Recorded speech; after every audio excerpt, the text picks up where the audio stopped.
네, 춘천 성광교회 성도님들 반갑습니다. 저는 허정 목사라고 합니다. 이진순 목사님 후임으로 이진순 목사님이 하던 사역을 이어받게 되었습니다. 저는 사실 이진순 목사님 잘 모릅니다. 제가 면접 때 한번 이제 인사 드리고, 그리고 어제 인수인계 때문에 한 30분간 통화한 것이 전부입니다. 그런데 알고 봤더니 이 목사님하고 저하고 공통점이 굉장히 많았습니다. 일단 첫 번째로 나이가 동갑입니다. 84년생, 40, 나이가 동갑입니다. 그리고 두 번째로, 이거는 제가 오늘 아침에 알게 된 사실입니다. 아침에 소년부 이제 선생님들 교사 경건회 하는데 제가 앉아 있었는데 한 선생님이 들어오시면서 이진순 목사님이 앉아 있는 것 같았더라. 그렇게 말씀하셨습니다. 제 뒷모습이 이진순 목사님하고 닮았다고 합니다.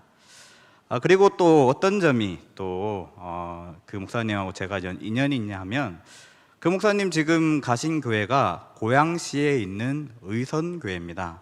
그 의선교회는 제가 신대원을 졸업하고 전도사 때부터 시작해서 그곳에서 이제 목사 안수를 받았고 4년간 사역을 했던 교회입니다.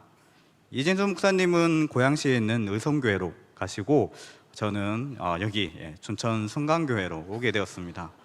굉장한 인연이지 않습니까? 그리고 이진수 목사님과 제가 정말 결정적으로 닮은 한 가지가 있습니다. 아직 결혼을 하지 못했다는 것입니다. 둘 다 미혼입니다. 이렇게 이진수 목사님하고 저하고 참 닮은 점이 많은데요. 이진수 목사님 여기서 잘 사역하고 가신 걸로 알고 있습니다. 제가 닮은 만큼 그분의 빈자리가 느껴지지 않도록 정말 노력하면서 그 빈자리를 채우도록 하겠습니다. 성도님들께서 기도로 또 많이 후원해 주시면 좋겠습니다.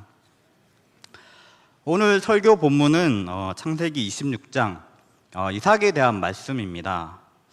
제가 이 본문을 이 부임 설교 말씀으로 선정한 이유가 있습니다. 왜냐하면 제 신앙의 롤 모델이 바로 이 이삭이기 때문입니다. 저는 이 이삭과 같은 신앙인이 되고 싶은데 이것은 순전히 저희 어머니 때문입니다.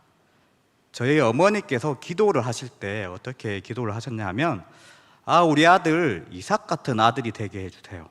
이삭같이 온유하고 하나님께 순종하고 그리고 평탄한 삶을 살아간 그런 이삭 같은 아들이 되게 해주세요. 저희 어머니께서 그렇게 기도를 하셨습니다. 여러분, 이삭이 어떠했습니까? 창세기 말씀에 아브라함이 이 이삭을 모리아산에서 번제물로 바치려고 했을 때, 자기 목숨이 끊어질 위기에서도 이삭은 가만히 순종을 합니다. 그만큼 온유한 사람인 것입니다. 그리고 이삭의 삶은 참 평탄했다고 말할 수가 있습니다. 창세기 12장부터 아브라함, 이삭, 야곱, 요셉 4명의 족장이 등장합니다. 이 4명의 족장 가운데 가장 오래 산 사람이 누굴까요? 바로 이삭입니다. 이삭은 180살까지 살았다고 합니다. 아브라함은 175세, 야곱은 147세, 그리고 요셉은 110세까지 살았다고 합니다. 살기는 제일 오래 많이 살았는데, 그런데 여러분, 이 이삭이 성경에서 가장 적게 나옵니다. 아브라함도 창세기 12장부터 25장까지, 그리고 야곱은 25장부터 49장까지, 요셉은 38장부터 50장까지 창세기에 그렇게 나오는데, 이삭은 이 창세기 26장에서만 주도적으로 나오고, 그 외에는 그냥 아브라함의 아들로 아니면 야곱의 아버지로 그렇게 등장할 뿐입니다. 이것은 왜 그럴까요? 저는 이렇게 생각합니다. 여러분, 뉴스거리가 되는 것이 어떤 것입니까? 우리가 그냥 일상삶을 살아가는 것은 뉴스거리가 되지 못합니다. 우리가 일어나서 아침을 먹고 회사 출근하고 그러한 것이 뉴스에 나오겠습니까? 아닙니다. 뉴스에는 어떠한 내용이 나옵니까? 사건, 사고, 그런 것이 뉴스에 나옵니다. 이삭의 삶은 평탄했기 때문에, 그 삶이 너무나 평탄했기 때문에 아브라함 믿음 1세대로 가나안 땅에 와서 많은 고생을 했습니다. 야곱은 어땠습니까? 형 에서를 속여서 여기저기 도피를 다니고 또 외삼촌한테 사기를 당하고 그런 험악한 세월을 살아야 했습니다. 요셉은 또 어땠습니까? 형들 손에 애굽에 팔려가 노예 생활을 하고 또 누명을 쓰고 감옥에 갇혀야 했습니다. 그렇게 다들 고생을 했는데 이삭은 비교적 평탄한 삶을 살았기 때문에 성경의 그 내용이 적은 것이 아닌가, 네, 그런 생각을 해봅니다. 그래서 저희 어머니께서는 항상 저를 놓고 이삭같이 온유한 아들이 되게 해주세요, 이삭같이 평탄한 삶을 사는 아들이 되게 해주세요, 그렇게 기도를 하셨던 겁니다. 그런데 여러분, 저희 어머니께서 미처 생각하지 못한 것이 있습니다. 26장 앞서 있는 말씀 25장 20절에 보면 이런 말씀이 나옵니다. 이삭은 40세에 리브가를 맞이하여 아내를 삼았으니. 이삭이 결혼을 하는데요, 몇 살에 했다고 합니까? 40살에 리브가를 만나서 결혼을 했다고 합니다. 제 나이가 한국 나이로 몇 살이라고 했습니까? 네, 40입니다. 근데 만 나이로는 아직 39입니다. 제가 39이 된 지가 얼마 지나지 않았습니다. 생일이 바로 며칠 전이었기 때문에 아직 제게는 적어도 2년의 시간이 있습니다. 그 2년의 시간 안에 분명 하나님의 때 이 이삭과 같이 리브가 같은 아내를 만날 줄로 믿습니다. 감사합니다, 여러분. 그래도 얼마나 다행입니까? 저희 어머니께서 저를 놓고 바울 같은 아들 되게 해주세요 했다면 얼마나 독신의 은사도 없는데 그렇다면 정말 어떻겠습니까? 정말 다행입니다. 어쨌든 이렇게 제가 이제 닮고 싶은 모델로 이 이삭을 말씀드렸습니다.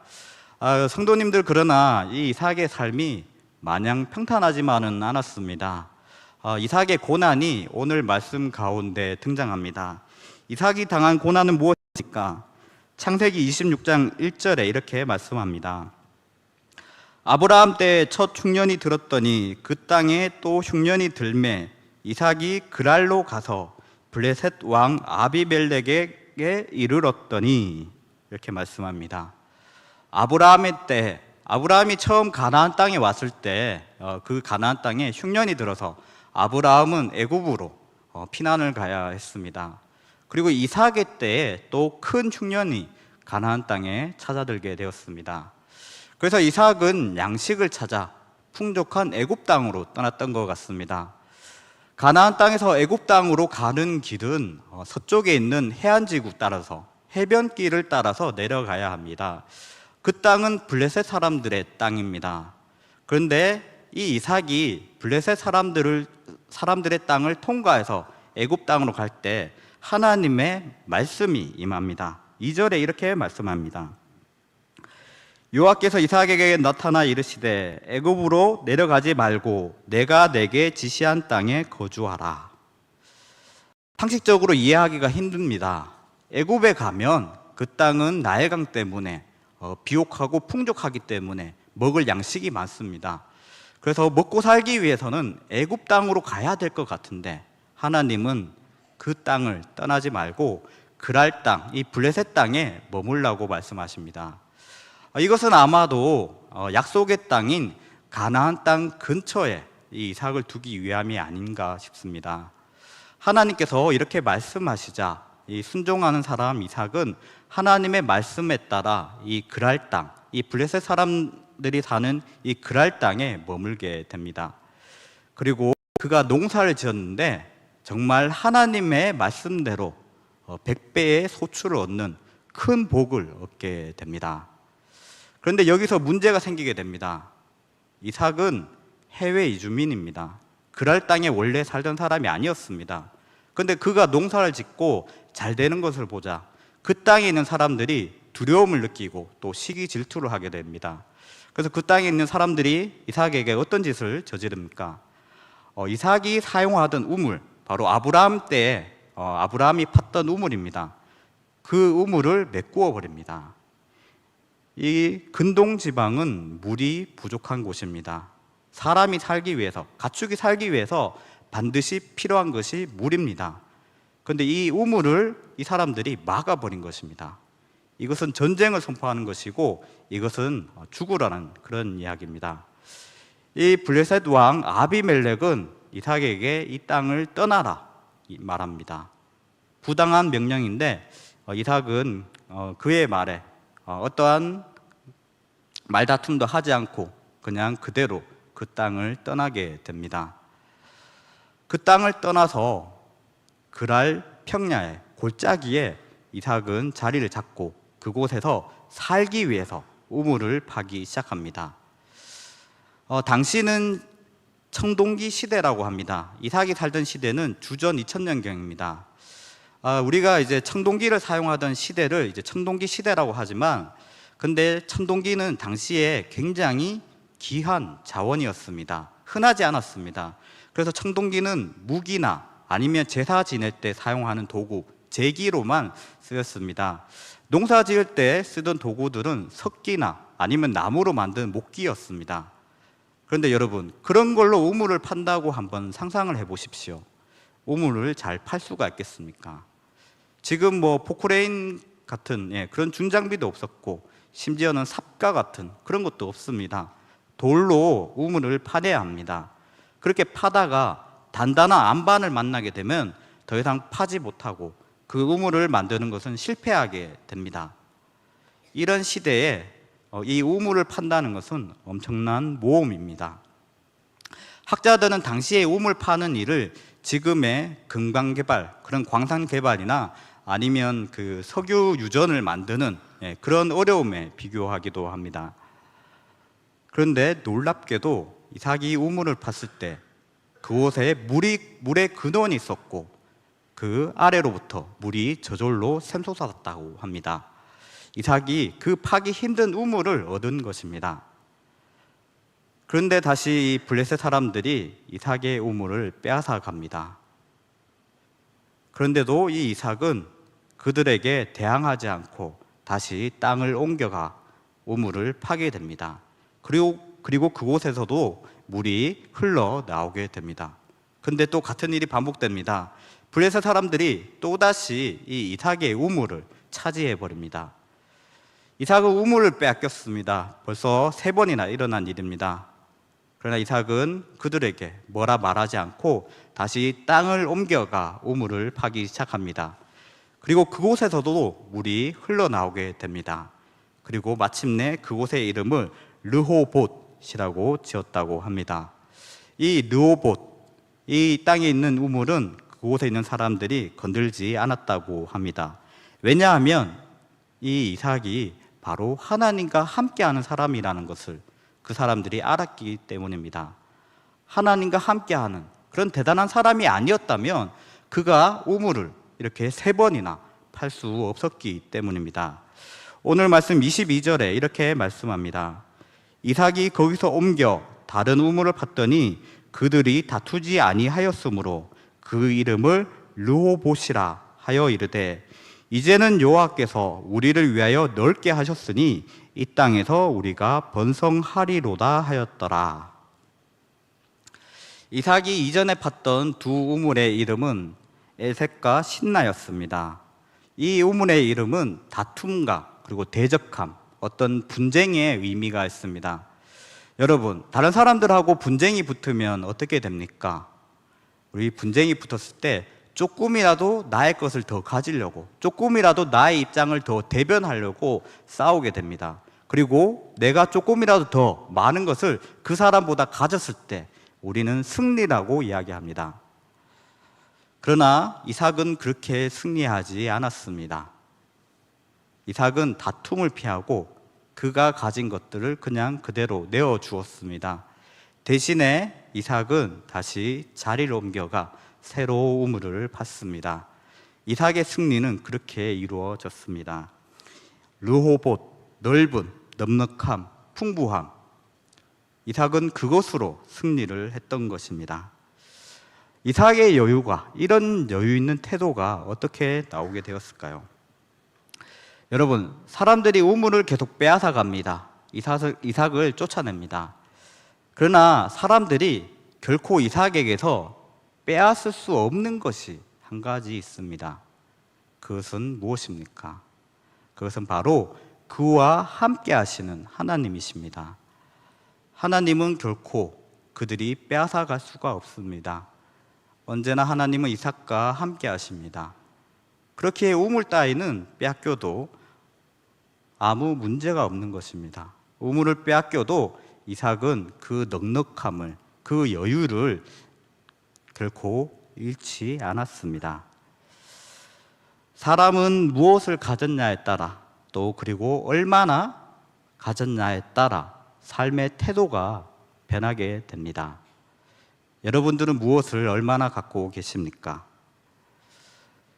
사람이 적은 것을 가졌을 때, 보잘것없는 것을 가졌을 때 사람의 마음은 쪼그라듭니다. 너무나 작아지고 소심해집니다. 그러나 사람이 무언가 대단한 것을 가졌을 때는 자신감을 가지게 됩니다. 프랑스 소설가 장폴 디부아의 소설 중에 케네디와 나라는 소설이 있습니다. 이 소설의 주인공으로 나오는 남자는 45살의 무능력한 백수입니다. 그 아내는 언어 치료사입니다. 그래서 그의 아내가 벌어오는 돈으로 그는 생활을 합니다. 이 사람은 너무나 백수 생활도 오래되었고 무기력하게 그렇게 살아가고 있었습니다. 그리고 이 사람은 아내가 같은 병원에서 일하는 동료 의사와 바람이 난 것을 알았습니다. 그럼에도 뭐라 말하지 못합니다. 또 어떤 사람에게 모욕적인 말을 듣고 무시를 당했음에도 이 사람은 아무 말도 못합니다. 그런데 어느 날 이 사람이 완전히 달라지게 됩니다. 자신감을 갖게 되었고 그 불륜남을 찾아가 당당하게 이야기를 하고 또 자신을 무시했던 사람에게 대들기도 합니다. 이 사람이 갑자기 어떻게 이렇게 바뀔 수가 있었을까요? 이 사람이 곤충 한 자를 삽니다. 그 곤충 한 자를 그리고 품에 품습니다. 그 곤충으로 인해서 이 사람은 삶의 자신감을 갖게 된 것입니다. 곤충을 사용하지 않더라도 단지 곤충을 가졌다는 그 사실만으로도 이 사람의 삶이 완전히 달라지게 된 것입니다. 그리고 제가 인터넷에서 또 한 본 글이 있는데요. 로또 1등에 당첨된 사람의 글을 본 적이 있습니다. 이 사람은 로또 1등에 당첨되었지만 자기가 갖고 있던 빚만 다 청산하고 나머지 돈은 전부 은행에 예치를 했다고 합니다. 그리고 다른 사람들한테 알리지 않고 이전에 생활하던 그대로 회사에 출근하고 그대로 일상생활을 하면서 그렇게 살았다고 합니다. 이 사람의 삶은 근데 완전히 달라지게 됩니다. 단지 그 로또 당첨금이 통장에 들어있을 뿐인데 이 사람은 자신감을 갖고 세상에서 살게 됩니다. 전에는 직장 상사한테 이렇게 꾸지람을 듣고 하면 마음에서 막 분노도 일어나고 그리고 자기가 너무나 못난 사람처럼 그렇게 느껴졌는데, 근데 이 로또 1등에 당첨되고 난 뒤부터는 이 사람이 남들이 뭐라 하든 또 상사가 자기를 꾸짖든지 뭐 하든지 전혀 타격감이 느껴지지 않더라는 겁니다. 이 사람은 자신감을 갖고 살게 되었습니다. 사람들은 이처럼 어떤 무기, 곤충이나 아니면 돈이 많거나 그럴 때 사람들은 세상에 자신감을 갖고 살아가게 됩니다. 여러분들은 무엇을 갖고 이 세상을 살아가고 계십니까? 무엇이 우리 삶을 가치 있게 하고 우리 삶을 정말 사람답게 살아가게 합니까? 다른 무엇도 아닙니다. 오직 하나님. 그 하나님이 우리를 가치 있게 합니다. 우리가 세상 가운데 당당하게 살아가게 합니다. 하나님은 무한하십니다. 하나님은 영원하십니다. 그리고 하나님은 무엇과도 비교할 만큼 크신 분이십니다. 그 하나님께서 우리와 함께 하시는데 우리가 무엇이 두렵겠습니까? 우리에게 그 하나님과 함께 함으로 인해 우리에게 넉넉함, 여유로움, 그러한 것들이 나타났으면 좋겠습니다. 제가 옛날에 이제 사역을 했던 교회 이야기를 잠깐 해드리려고 합니다. 그 교회는 이제 수원에 본교회가 있고 천안에 이제 지교회를 개척하게 되었습니다. 지교회를 개척하면서 그 아파트에 붙어 있는 종교 부지를 사서 그곳에 이제 건축을 해서 지교회를 이제 개척하게 되었습니다. 그 종교 부지를 살 때 그 파신 목사님이 계신데 그 목사님은 그 재개발될 때 그곳에서 한 성도가 20명 정도 되는 작은 교회를 그렇게 목회를 하셨다고 합니다. 그런데 재개발이 되면서 그 목사님이 이제 종교 부지를 받게 되었고 그 종교 부지를 이제 그 교회로 팔아서 이제 건축을 하게 된 것입니다. 건축을 하고 이제 개척이 시작되었습니다.